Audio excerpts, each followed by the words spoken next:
Gempa Megatrust mengawali kemunculan dari sosok Ratu Adil, dimana seringkali dalam cerita-cerita Jawa atau ramalan Jawa seringkali menyebutkan sosok Ratu Adil yang disambut pautkan gonjang ganjingnya bumi atau gempa bumi besar. Kalau dalam bahasa sekarangnya seringkali disebut gempa Megatrust atau gonjang ganjingnya bumi, di mana gempa Megatrust itu pasti akan terjadi. Bahkan badan-badan riset penanggulangan bencana, badan-badan bencana pun mereka sudah memastikan kalau Indonesia berpotensi besar akan mengalami gempa Megatrust. Hanya saja waktunya tidak pernah diketahui kapan bencana itu benar-benar terjadi atas Indonesia, di mana saat gempa Megatrust itu terjadi, di saat tidak ada jalan, mujizat Tuhan akan benar-benar Tuhan nyatakan di tengah-tengah manusia bagi mereka yang tahu cara untuk memperoleh keselamatan itu, supaya mereka sadar untuk percaya saja kepada Ratu Adil, karena Ratu Adil itu utusan atau titisan dari Tuhan. Ratu Adil itu utusan dari Tuhan di zaman ini. Utusan Tuhan di zaman ini bagi mereka secara roh, secara sukma, yang sudah mendapatkan informasi di alam roh dan mengetahui kebenarannya, supaya mereka mau percaya saja kepada Ratu Adil. Dengan sadar hati mereka menyadari Ratu Adil adalah utusan Tuhan, titisan Tuhan di zaman ini. Yang mana saat gempa Megatrust terjadi, tidak ada pintu keluar. Tuhan nyatakan mujizatnya. Ratu Adil bersama umat-umatnya Ratu Adil atau bersama orang-orang yang percaya Ratu Adil tiba-tiba akan hilang. Mereka masuk ke dimensi supernatural. Mereka akan menembus dimensi supernatural. Di saat orang-orang yang lain tidak percaya dan tidak paham, tidak mengerti apa yang terjadi, mereka semua akan mati dan musnah begitu saja. Tetapi orang-orang yang memang dia mendapatkan informasi, orang-orang yang paham, mereka dengan sadar hati, mereka tahu dia adalah rasul, entah nabi, tapi dia utusan Tuhan di zaman ini. Ratu Adil menjadi utusan Tuhan di zaman ini untuk menyatakan akan keselamatan itu. Bersamaan terjadinya gonjang ganjingnya bumi, terjadinya gempa Megatrust, mereka yang dengan sadar hati percaya, maka mereka akan selamat bersama Ratu Adil.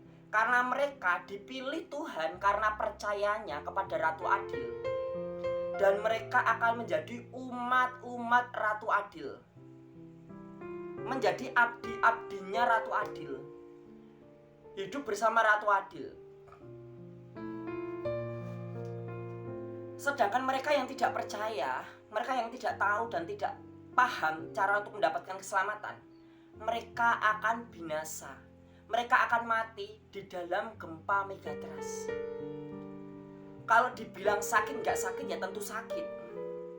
Kalau kita mati di dalam bencana itu tetap sakit.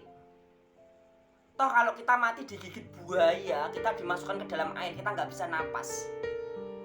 Kita digigit sampai tulang kita merasakan sakit. Tapi kalau terkena bencana Megatrust, tubuh kita terombang-ambing, terbentur ke sana kemari, terkena tembok, terkena tanah, terkena gas beracun, akhirnya terkena lahar bumi. Kalau digigit buaya aja rasanya sakit sekali. Dibawa masuk ke dalam air aja nggak bisa bernapas, rasanya sesak. apalagi mati dengan dicelupkan ke lahar bumi. Mati dicelupkan ke lahar bumi, pasti sakitnya lebih sakit daripada digigit buaya. Toh kalau mati dicelupin ke lahar bumi, kita nggak langsung dicelupin ke lahar bumi. Kita harus menerima segala benturan-benturan rasa sakit dari bangunan-bangunan, gas beracun, atau mobil-mobil yang saling tabrakan meledak. Kita sudah terbakar dulu. Terbakar belum mati, tapi sudah terbakar. Dan kita baru mati kalau sudah terkena lahar bumi. Dan rasanya menyakitkan. Di saat gonjang-ganjingi bumi atau gempa bumi megatrust terjadi di Indonesia, orang-orang seperti gabah diinteri. Wong Jawa kaya gabah diinteri. Orang-orang seperti gabah atau beras yang belum jadi, yang kehilangan arah, mau lari ke selatan, utara, timur, barat, semua jalan, semua pintu keluar tertutup. Tidak ada jalan keluar lagi. Semuanya harus menerima takdir. Dan semua takdir itu tidak bisa dirubah. Dan di mana saat semua itu terjadi, mungkin hanya sebagian kecil saja yang selamat. Sebagian kecil saja yang selamat. Dari ratusan juta orang yang ada di Indonesia, mungkin hanya puluhan ribu yang selamat. Bayangin, dari 300-an juta loh, dari 300-an juta rakyat Indonesia. Bahkan bukan hanya di Indonesia saja ya, mungkin Malaysia, Singapura, atau tetangga Indonesia juga kena. Hanya puluhan ribu yang selamat. Secara nominal mungkin puluhan ribu orang itu memang sudah banyak. Tetapi secara presentasi, antara yang mati karena megatrust dengan yang selamat sangat kecil. Dan tentunya cepat atau lambat megatrust itu pasti terjadi. Banyaknya gempa di zona-zona megatrust dan peringatan BMKG di tahun 2024 akan potensi megatrust yang nyata, dengan air laut tiba-tiba surut, ikan-ikan kecil naik ke daratan, banyaknya muncul ikan oarfish, aktif kembalinya lempeng zona megatrust, banyaknya terjadi gempa terus menerus di zona megatrust. Ingat, Indonesia berada di titik zona megatrust. Gempa itu tidak bisa diprediksi. Ketika semuanya baik-baik saja dan ketika semuanya tidak kenapa-kenapa, tiba-tiba terjadi gempa besar. Yang awalnya baik-baik saja, semuanya hancur, musnah, dan tidak akan ada lagi. Hanya sedikit orang yang akan selamat. Berbahagialah mereka yang mengetahui kabar gembira dari alam gaib, dari alam supernatural, tentang Ratu Adil dan tentang apa yang akan terjadi.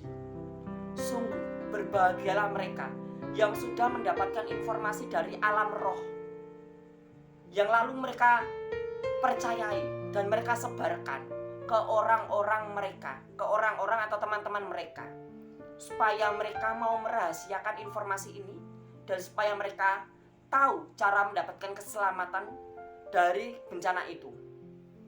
Sungguh berbahagialah mereka yang mengenal Ratu Adil dan haus ingin berjalan bersama Ratu Adil. Jangan lupa klik like dan subscribe video ini.